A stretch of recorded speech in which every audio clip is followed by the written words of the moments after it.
But General Vij also has a conversation with Dr. Manmohan Singh, when Dr. Manmohan Singh says to General Vij, at a time when they're discussing a possible pullback in the Siachen Glacier, you are being very hawkish, General. Now, I'm going to let General Vij tell this story. Eventually, again, the political establishment pays heed to General Vij's veto. General Vij, tell us the story. Basically, the UPA government was considering readjusting or pulling back in the Siachen Glacier as a sort of forward movement with Pakistan.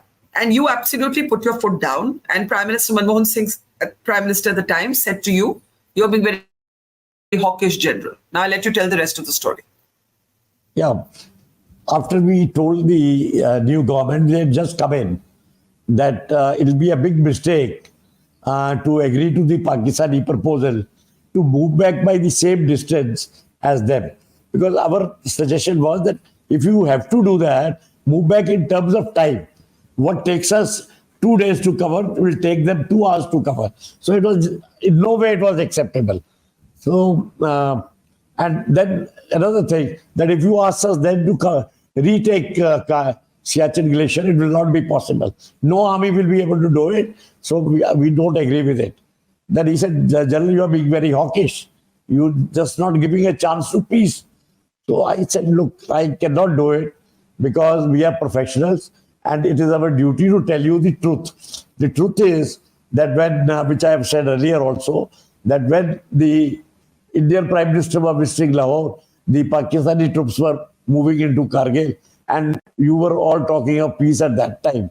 Secondly, we know that infiltration cannot take place without the Pakistan Army's support, very active support. And if you are not willing to believe it, then it's just too bad. As far as we are concerned, we don't trust the Pakistanis. Under no circumstances we trust the Pakistanis.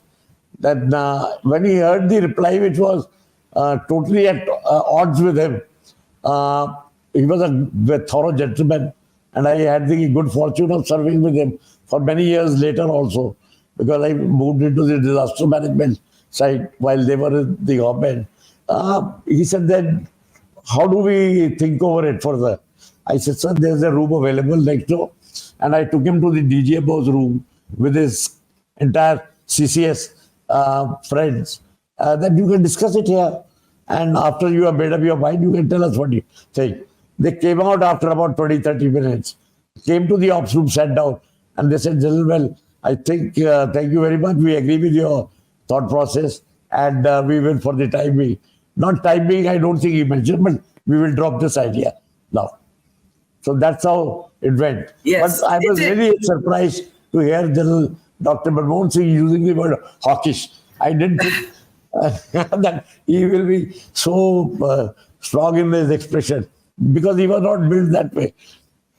Yes, I think like so many other elected leaders, you know, every leader has dreamt at some point, even Prime Minister Modi, that there is a possibility of peace with Pakistan till they encounter the structural problems of Pakistan's deep state and its backing of a proxy war. And, you know, so many of our doctors have had to adapt to that reality. General Hasnain, I'll give you the last word. You know, there's so much that we can go on talking, but, you know, let me give you the last word. The Siachen story, the Iraq story, so many nuggets, they all come down to, I think, the essential question, the place of the military in decision-making. That is actually what it all comes down to, right? I want you to take a last word on that. See, Barkha, I don't think there's a better example than Siachen to actually exemplify General Vij's ability to do long-term perspective thinking. See what has happened in Siachen. Yeah. You see, if the ceasefire had come, or ceasefire was there, if we had withdrawn from there, imagine what happened in 2020 at DBO. Daulat Beg Oldie. How far is Daulat Beg? I mean, most people in India never look at a map. You are hardly far from the Karakoram Pass. Daulat Beg Oldie to the base camp and to the glacier is hardly a distance, right? So the question is that if you leave Siachen and you at some stage progressively had decided to come down completely to the base camp and below, I can prove it to anyone on a map that you could not hold the Nubra Valley. If you could not hold the Nibra Valley, you could not have held Pangong Tso, all the way to Pangong Tso. This entire area, India would have to rest its defenses on the Ladakh range. That meant only one mountain range between Leh and the Chinese on the other side.